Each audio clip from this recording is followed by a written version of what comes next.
Alléluia. Merci Seigneur de remplir ce lieu et de remplir ce lieu par la puissance de ta parole. Bénis cette parole ce matin.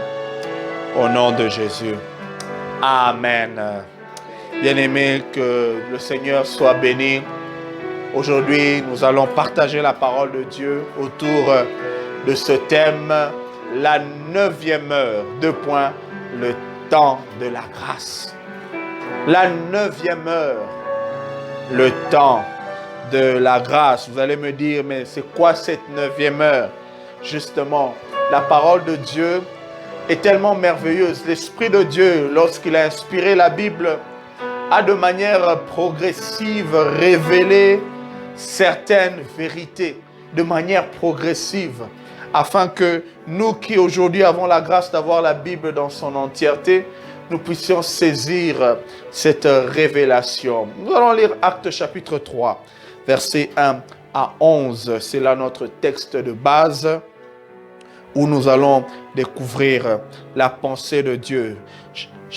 Actes chapitre 3, versets 1 à 11. Pierre et Jean montaient ensemble au temple à l'heure de la prière.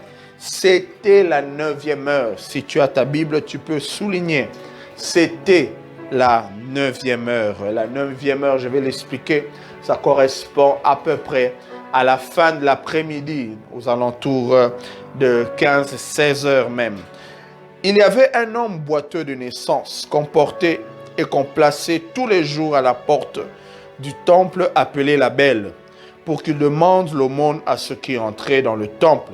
Cet homme, voyant Pierre et Jean qui allaient y entrer, leur demanda l'aumône. Pierre, de même que Jean, fixa les yeux sur lui et dit, « Regarde-nous. » Et il les regardait attentivement, s'attendant à recevoir de quelque chose.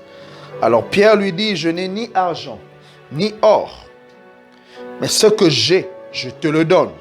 Au nom de Jésus-Christ de Nazareth, lève-toi et marche. » Et le prenant par la main droite, il le fit lever.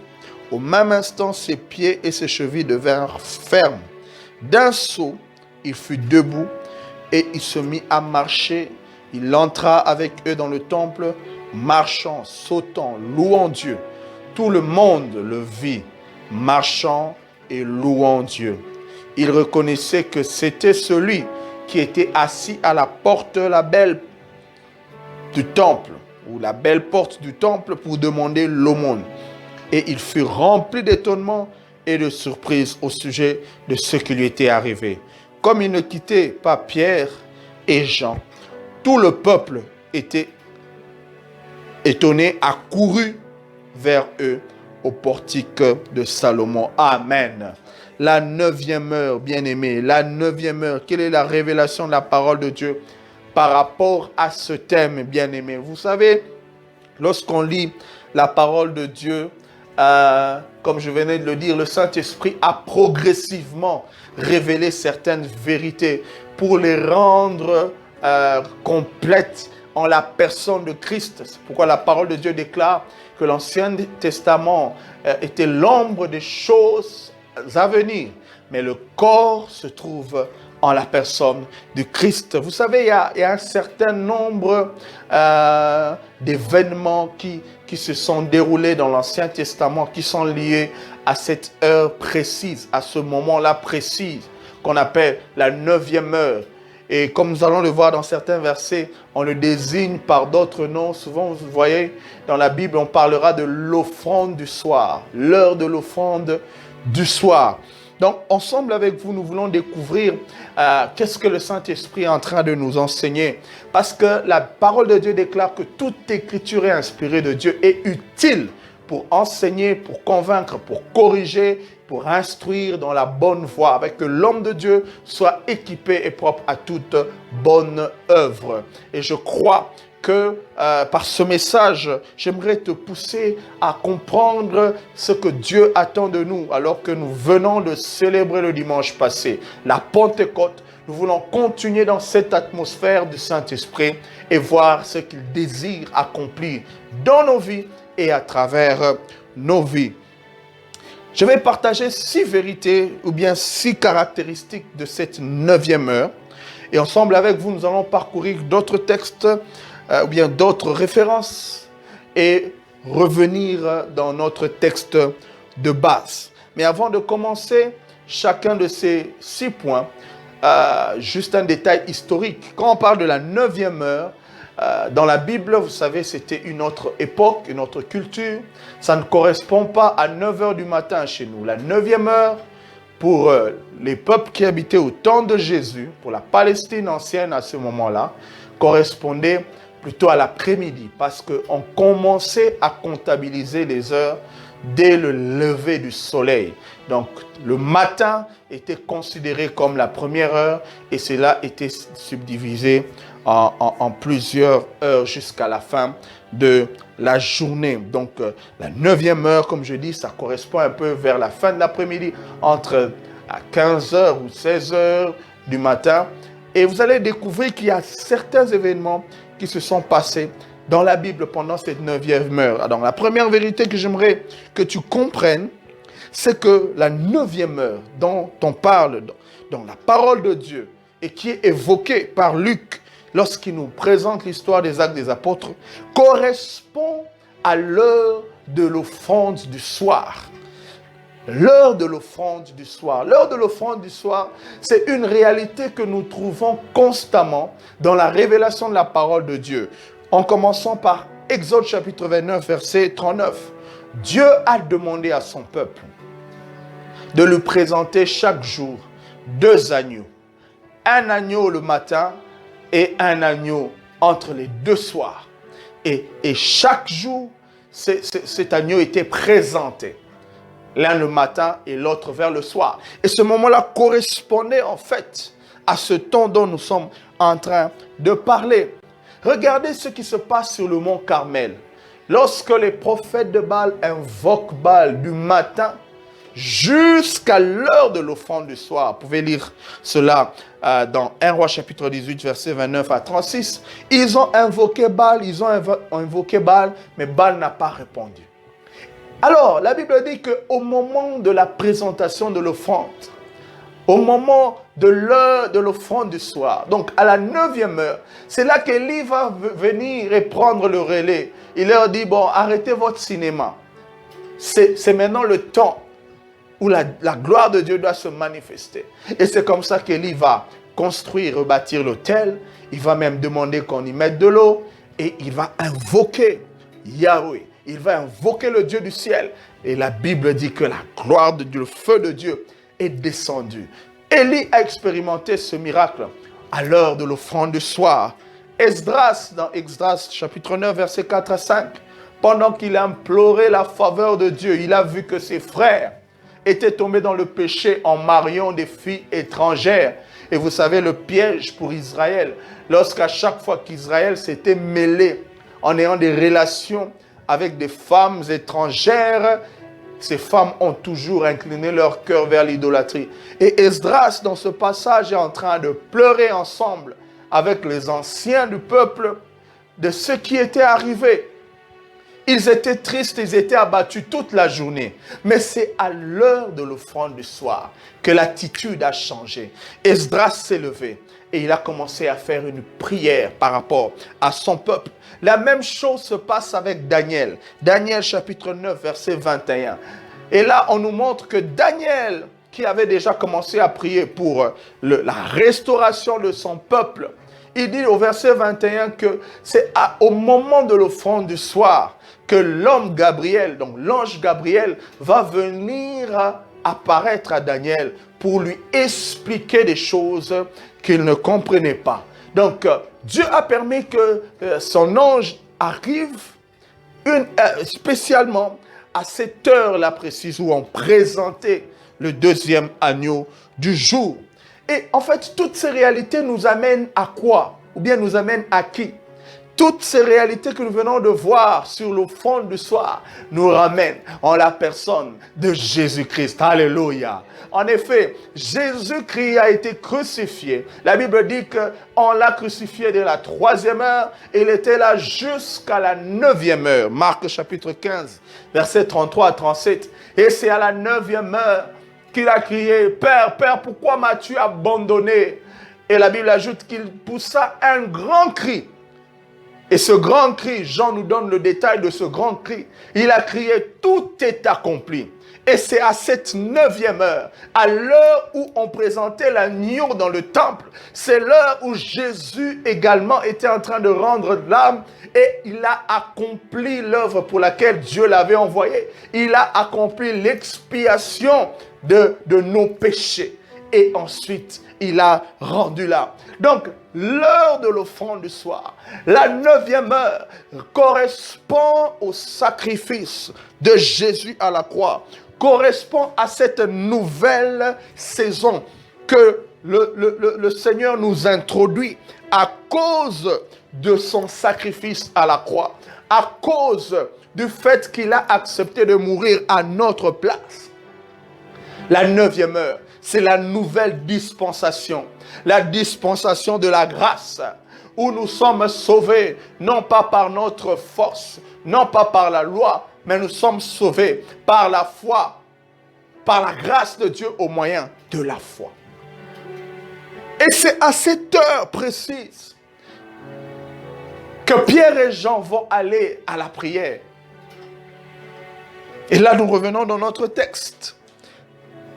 Parce que cette heure correspond au souvenir de la victoire de Christ qu'il a remportée à la croix. Alléluia. Et ce qui rend la réalité de la 9e heure, la réalité du sacrifice et de la victoire de Christ vivante dans ma vie, dans ta vie, c'est la présence du Saint-Esprit. C'est comme ça que Actes chapitre 3 vient juste après Actes chapitre 2.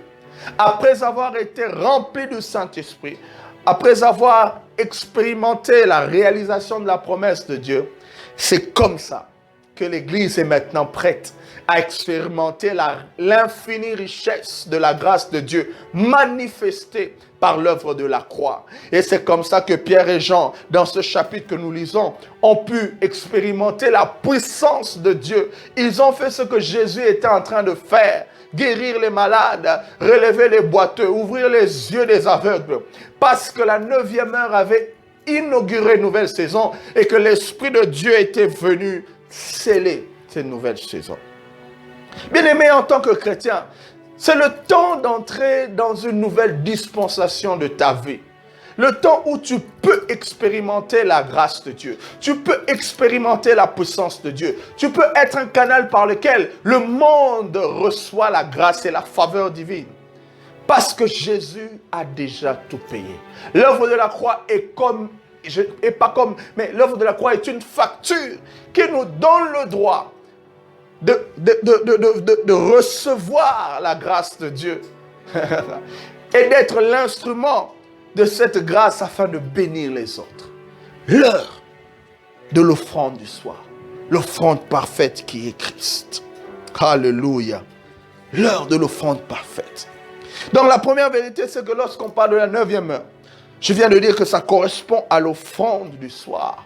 L'heure où on donnait le sacrifice, le deuxième agneau, mais aussi le moment où Jésus lui-même a été remis au Père comme le sacrifice pour nos péchés. Il nous a introduits dans une année de grâce, dans un temps de faveur. Bien aimé, la 9e heure, la deuxième vérité que j'aimerais partager, et là nous revenons de notre texte, c'est l'heure où les vrais disciples de Jésus se manifestent. C'est l'heure où les vrais disciples de Jésus se manifestent. Ici on nous parle de Pierre et de Jean, qui montaient au temple pour la prière à la 9e heure. Et qui est Pierre et Jean? Si tu lis le Nouveau Testament depuis Matthieu jusque là où nous sommes à Acte 3, tu verras que Pierre et Jean ont été deux des disciples de Jésus. Ils étaient même dans le cercle privé de Jésus. Jésus avait plusieurs disciples. Dans ce groupe, il y avait les 70. Et parmi les 70, il y avait les 12 qui étaient proches. Et il y avait les 3 qui étaient le plus proches de lui. Pierre et Jean ont expérimenté la vie avec Jésus dès le commencement du ministère de Jésus jusqu'à sa résurrection. Pierre et Jean sont l'image des vrais disciples qui ont eu une rencontre personnelle, une expérience personnelle avec le Seigneur, une expérience de sa mort, une expérience aussi de sa résurrection. La Bible nous montre dans Jean 20 que c'est Pierre et Jean qui ils ont couru jusque dans la tombe et ils ont constaté qu'effectivement, Jésus était ressuscité. Effectivement, le tombeau était vide. Bien-aimés, la 9e heure, c'est l'occasion pour que les vrais disciples de Jésus se manifestent. Ceux qui ont réellement rencontré Jésus. Ceux qui vivent une intimité avec Jésus. Pierre et Jean sont parmi ceux qui ont reçu du Seigneur, toute l'attention, parce qu'ils étaient disponibles. Parce qu'ils étaient disponibles. La Bible parle même de Jean, le disciple que Jésus aimait, qui venait se coucher sur la poitrine de Christ, l'image de l'intimité. Oui, le Seigneur est en train d'ouvrir ce temps de grâce, il l'a déjà fait, et il veut le faire de manière particulière dans la vie de chaque personne. Mais ceux qu'il cherche, ce sont les vrais disciples, ceux qui l'aiment, ceux qui, comme Pierre, malgré leurs imperfections, mais qui ont décidé, Seigneur, je te suivrai partout. Ceux qui, comme Pierre, en train de suivre Jésus et se rendent compte, mais nous avons tout abandonné, mais nous te suivons quand même. Quel est notre sort? Mais avant de poser cette question, il avait déjà fait ce pas de foi. Il avait tout laissé pour Jésus. Alléluia. La 9e heure nous parle de la manifestation des vrais disciples. Et ce sont ces vrais disciples qui peuvent expérimenter la puissance de la grâce de Dieu qui est rendue disponible. Bien-aimé, quelle est ta relation avec le Seigneur? Es-tu un vrai disciple? Ou es-tu simplement un membre d'une église X ou Y? Es-tu un adhérent à la foi chrétienne? Ou bien es-tu un vrai disciple? Celui ou celle qui a réellement rencontré Jésus. Qui a fait l'expérience de la nouvelle naissance. L'expérience de la nouvelle naissance. C'est cette catégorie de personnes, les vrais disciples, qui ont accepté Jésus et qui marchent avec lui. C'est ceux-là qui peuvent devenir un instrument de la grâce pour la bénédiction des nations. Une troisième vérité sur la 3e heure, bien-aimés. La 3e heure nous montre que c'est un temps d'une nouvelle saison spirituelle. Ici, on nous dit dans la parole de Dieu, toujours au verset 1, que Pierre et Jean, ils montaient au temple à l'heure de la prière. Et vous allez comprendre que, quand vous lisez la suite, que Pierre et Jean montent au temple, pas pour offrir un sacrifice. Ils ne montent pas au temple avec un agneau, avec un bélier, pour espérer encore plaire au Seigneur. Non, ils montent pour se réunir avec les autres dans la prière.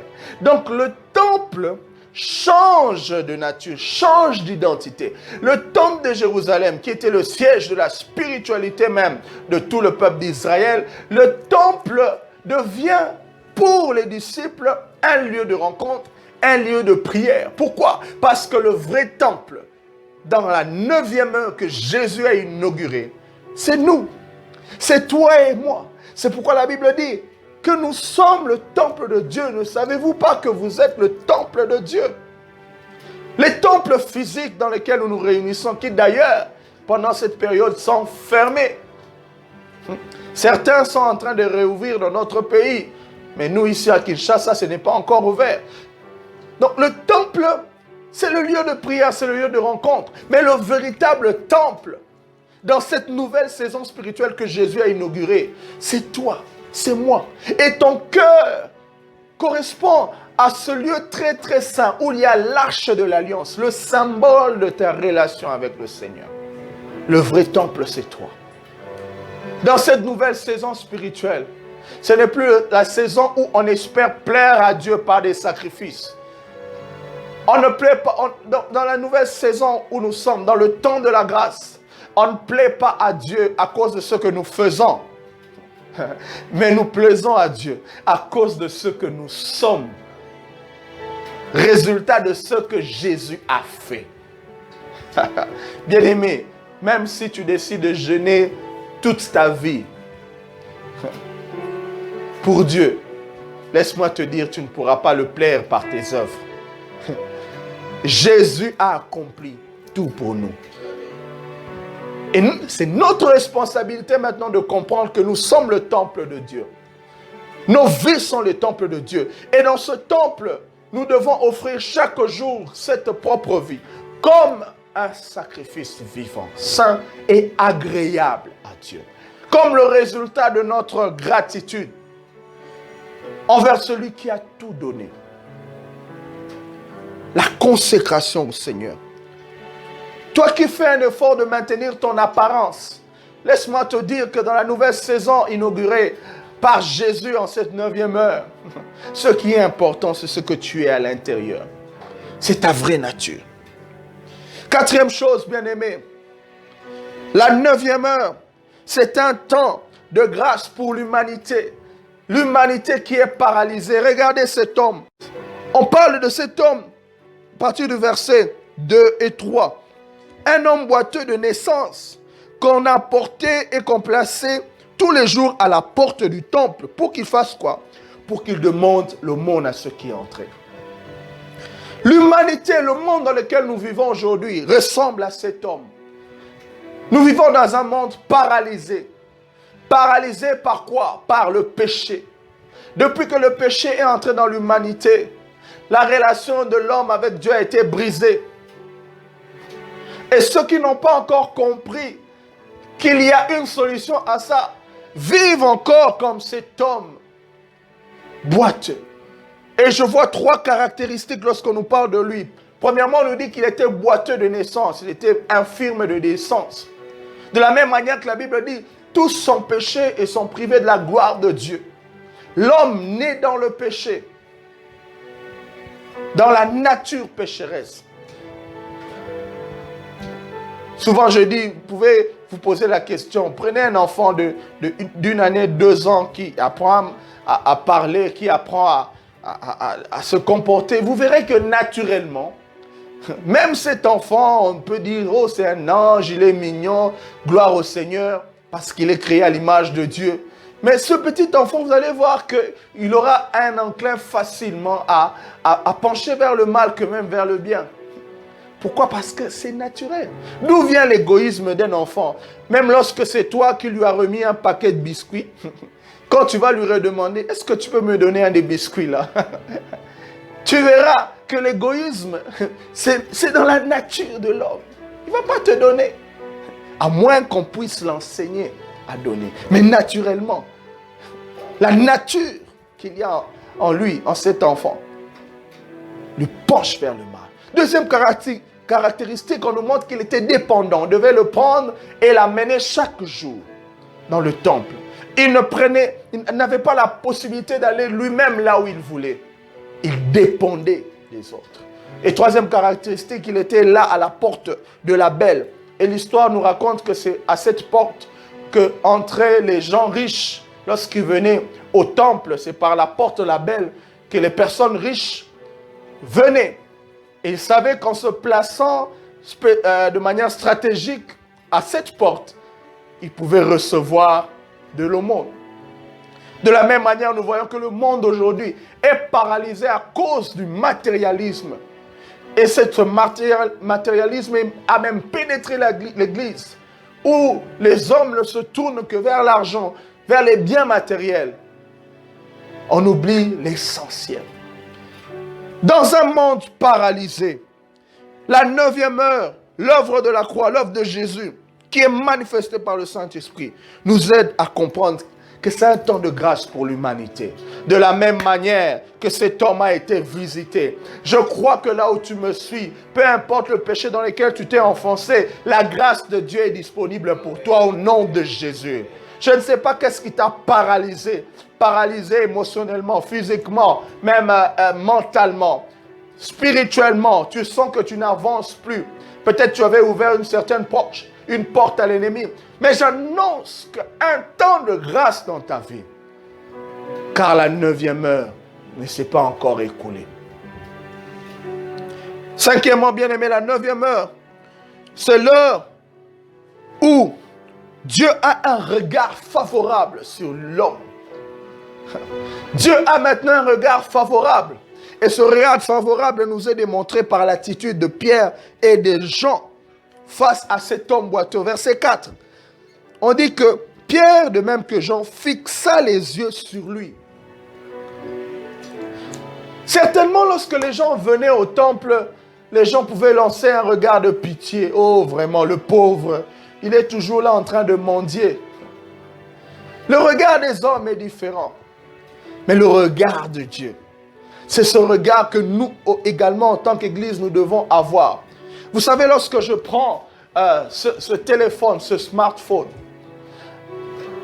plusieurs personnes peuvent avoir un différent regard sur ce smartphone. Un journaliste va se demander, est-ce que cet appareil, ce téléphone peut-il m'aider à faire des bonnes photos pour mes reportages, à faire des bonnes interviews? Est-ce que la qualité audio est excellente pour des interviews? Pour un journaliste, lorsqu'il voit le téléphone, il voit un potentiel d'instrument par rapport à son travail de journaliste. Pour un commerçant, il va se poser la question, combien est-ce que je peux racheter ce téléphone et combien est-ce que je peux le revendre pour gagner un intérêt. Ainsi de suite, chaque personne, chaque individu, en voyant le même téléphone, a un regard différent. Mais il y a une personne qui a le regard le plus favorable envers ce téléphone. C'est son concepteur, c'est son créateur. Lorsqu'il regarde ce téléphone, il se souvient des nuits qu'il a passées en train de concevoir, en train de mettre des données, en train de travailler sur les applications. Et il a un regard d'amour. De la même manière, bien-aimé, Pierre et Jean, en fixant cet homme, comme les hommes le regardaient. J'aimerais dire à un chrétien qui me suit, un disciple de Jésus, quel est le regard que tu as sur le monde? Aujourd'hui, alors que le monde est paralysé, alors qu'il y a des gens qui souffrent, alors que le mal s'intensifie, comment est-ce que tu regardes ton prochain? Quel est le regard que tu as sur lui? Jésus avait un regard de compassion. Et c'est ce même regard qui est l'expression de nos cœurs que nous devons avoir. Lorsque tu regardes autour de toi, dans ton avenue, dans ton quartier, dans ton milieu de travail, ceux qui ne connaissent pas encore le Seigneur, ceux qui sont paralysés par leurs péchés, ils se sont embourbés dans le mensonge à tel point qu'ils ne savent plus comment sortir de leur mensonge. Quel est le regard que tu poses sur eux? Est-ce un regard hautain? Un regard de pharisien avec un air de supériorité? Non. Jésus avait un regard d'amour. Ce regard qu'il veut que nous puissions avoir pour les autres. Et j'aimerais finir, bien-aimé, 6e vérité, sur la 9e heure. C'est un temps de la manifestation de la provision de Dieu. Alléluia. La provision de Dieu pour l'humanité. Pierre est en train de dire à cet homme, regarde-moi, je n'ai ni argent, ni or, mais ce que j'ai, c'est-à-dire la provision de Dieu en moi, l'Esprit de Dieu en moi, et les dons qu'il a répandus en moi, la grâce et la faveur de Dieu est en moi. Et c'est ce que j'ai, cette provision divine de l'amour et de la compassion de Dieu, de la puissance que j'ai, je te le donne. Au nom de Jésus, lève-toi et marche. J'aimerais dire à quelqu'un qui me suit, tu as une provision de Dieu. Dès le jour où tu as reçu le Seigneur Jésus dans ta vie, dès le jour où tu as accepté de suivre le Seigneur, la Bible dit que Dieu nous a marqué de son sceau. Il a mis en nous son esprit comme gage de son alliance. Et l'Esprit de Dieu, lorsqu'il vient en nous, il amène en nous la provision de Dieu, le dépôt de Dieu, afin d'être une bénédiction pour les nations. Bien-aimé, tu ne peux pas croiser les bras alors que Dieu a investi en toi. Il y a un grand investissement que Dieu a placé en toi. Un investissement des paroles d'encouragement. Un investissement des chants qui vont bénir les autres. Un investissement même matériel pour être une source de bénédiction pour ceux qui souffrent. Ce que j'ai, je te le donne. Un investissement de la puissance de Dieu. Peut-être une fois il t'est arrivé de prier pour un malade et de voir ce malade guéri. C'est une provision que Dieu a placée. C'est temps de manifester cette provision. Je n'ai pas d'argent, je n'ai pas d'or. Le monde pense que la solution de tous les problèmes, c'est l'argent, c'est le matériel. Non, la solution des problèmes de l'humanité, c'est la manifestation de la provision de Dieu. La provision de la grâce qui change et qui transforme les vies. Je n'ai ni argent ni or, mais ce que j'ai, je te le donne. Bien-aimé, je te défie en cette semaine de partager ce que Dieu a mis en toi. Je te défie en cette semaine d'avoir une audace spirituelle pour bénir ceux qui sont autour de toi, pour prier pour ceux qui sont autour de toi, ceux qui sont malades, ceux qui sont dans des difficultés. Je t'encourage et je te défie d'être une bénédiction, je dirais une bénédiction agressive et intentionnelle pour ton entourage, car tu as une provision. Tu as une provision. Ne sois pas comme ce serviteur qui a pris la mine et qui pensait que le maître était méchant. Il est allé cacher cette mine au lieu de fructifier. Ce que j'ai, je te le donne. Bien-aimé, cette semaine, réfléchis. Quelle est la provision de Dieu?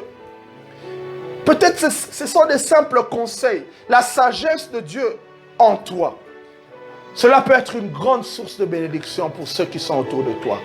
Ne la maintiens pas, ne la cache pas pour toi.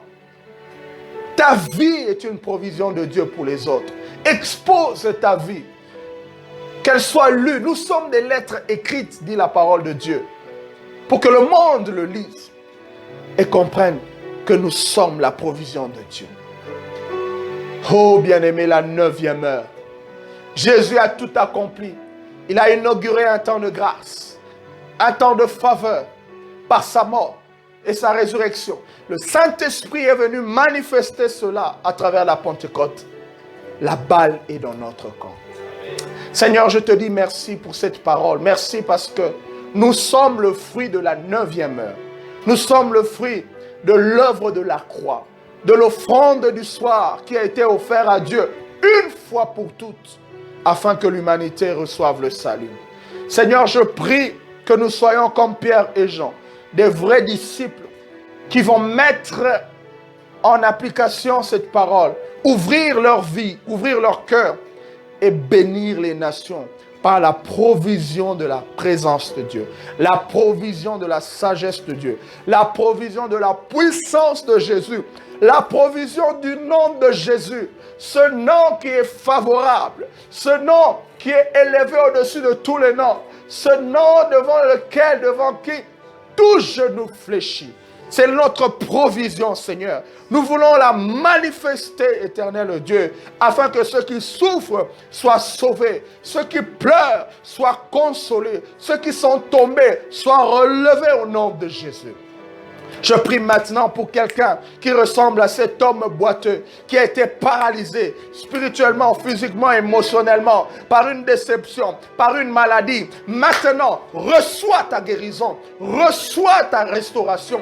Au nom puissant de Jésus, au nom puissant de Jésus, j'amène devant toi la provision du nom de Jésus et la puissance qu'il y a dans ce nom. Que cette puissance te transforme, que cette puissance te change. Relève-toi là où tu es, au nom de Jésus, car Dieu t'a visité ce matin. Merci Jésus de changer l'histoire d'une vie ce matin. En ce dimanche, en ce mois de juin, tu changes l'histoire de la vie de quelqu'un. Alléluia. Ramana mama. Haba. Haba. Papa remama manasha. Haba. Haba. Haba. Papa. Haba.